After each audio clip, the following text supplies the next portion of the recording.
Apparently, trials are optional now. There's no charges, court dates, nothing. And when they're asked to explain it, they lie, dodge, and they wave around evidence that they don't show anybody.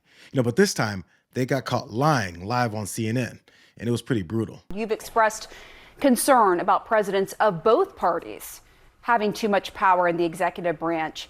When you hear the president and his top officials suggest that they could simply ignore the court orders here from this federal judge, do you think that is an example of the executive branch overstepping its authority? No, in this case, I think it's been very clear. There has been a process. You can say it's not due process, but actually he has appealed his deportation. He lost that appeal. He was going to be deported. Whether he should have gone to El Salvador or not is really the one a question. But when it comes to the due process, he did have due process, and he appealed it, and he still lost that. He was deported, perhaps to El Salvador by mistake. Right. He didn't have due process. What do you consider due process?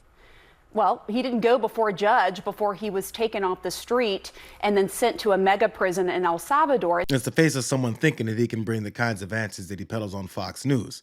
Rich McCormick there literally said that there has been a process. You can say it's not due process, and then turned around and called it due process anyway. This guy walked into the interview contradicting himself before Pamela Brown even had a chance to respond. But the gaslighting doesn't even stop with him. Getting that hot mic moment where Donald Trump and the El Salvadorian president are talking, they're kind of loitering around at the front of the Oval Office, where they're joking about like, oh, wouldn't it be great if you could take our homegrown ones? You cannot legally send Americans to an El Salvadorian prison camp, no matter what they have done. Senator Kennedy was on our air earlier this afternoon with Sandra and John and said as much. What is most important is that under the Alien Enemies Act, you deserve due process. And that's what the Supreme Court ruled. And if you go back to World War II, when we were invoking this same act, that people who were here undocumented from Japan, from Germany, from Italy, were allowed to go into a court where they could argue that they weren't a danger to this nation. Jessica Tarloff, as usual, is the only one making sense on the five, while Trump's team is waving around the Alien Enemies Act like it supersedes the Constitution. Remember, that act was the same law used during World War II to round up and deport Japanese, German, and Italian nationals, while actual Japanese American citizens were thrown into internment camps under executive order. We teach a lot more about the horrors that went on in Europe during that time, but not as much here. It wasn't justice then, and it's not justice now. But still, they're tossing out due process and handing out deportation orders with absolutely no regard for the law. It appears that there's not going to be any sort of trial. He's not going to come back. DHS said he would be arrested and redeported if he comes back.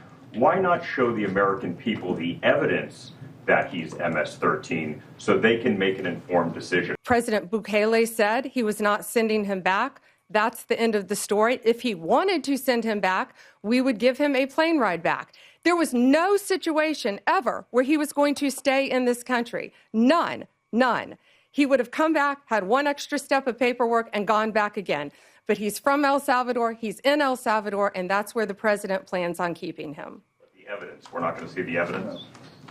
We have the transcripts from the court hearings. I'll be glad to give you the court hearings from 2019, what we have, sure, with the rulings from the judges, gladly. Secret transcripts, hidden evidence, legal black boxes. This is the same administration that screams about transparency while refusing to actually show their receipts. If you had proof, you'd show it. And if you had nothing, you'd say exactly what Pam Bondi just said. We would like to know what you, as the people, the Congress, who are supposed to rein in this dictator, what are you going to do about it? These people have been sentenced to life imprisonment in a foreign country with no due process. Our government cannot do anything. Why won't you do your job, Senator? Get it. Why? Obeying the Supreme Court. Trump's not obeying the Supreme Court. That's the sound of regular people, not the GOP lie about paid Democratic operatives, but people realizing that this isn't about immigration. It's about power. Because if they can deport someone without trial today, what makes you think that your rights are safe tomorrow? The President of the United States of America was at war with the Constitution and the rule of law. So all of us could have predicted that this day would come. The president has been taunting the federal judiciary and even the Supreme Court of the United States for several months now, all but saying loud and clear that there would come a time when he would defy first the orders of the lower federal courts, and then ultimately an order of the United States Supreme Court. And today he has done exactly that. This isn't even an isolated incident. It's a test, a stress test on the Constitution. And the silence that follows is actually the real result. Because if they can get away with it once, they'll do it again and again and again. Today, it's a legal resident. They already floated that tomorrow it's going to be a citizen, and after that, a journalist, and then a protester. Probably a protester before the journalist, though. They're all redrawing the lines and hoping that we don't notice. They're erasing the rules and daring anyone to stop them. And when they're challenged, they hide behind evidence that they refuse to show.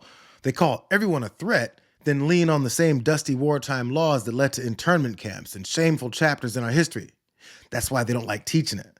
So this is not about border security. It's about raw, unchecked power that Trump has been salivating over since he was in office the first time. This isn't immigration policy. It's just a cover for a fascist policy wrapped in a flag and fed to us on some cable news shows. They want you to think that detractors are supporting what they call a bad guy. And when that doesn't work, they claim that it's only one guy. You know, one of the guys on Fox News actually literally said that. So what if it's your brother, or your son, your father, or your cousin?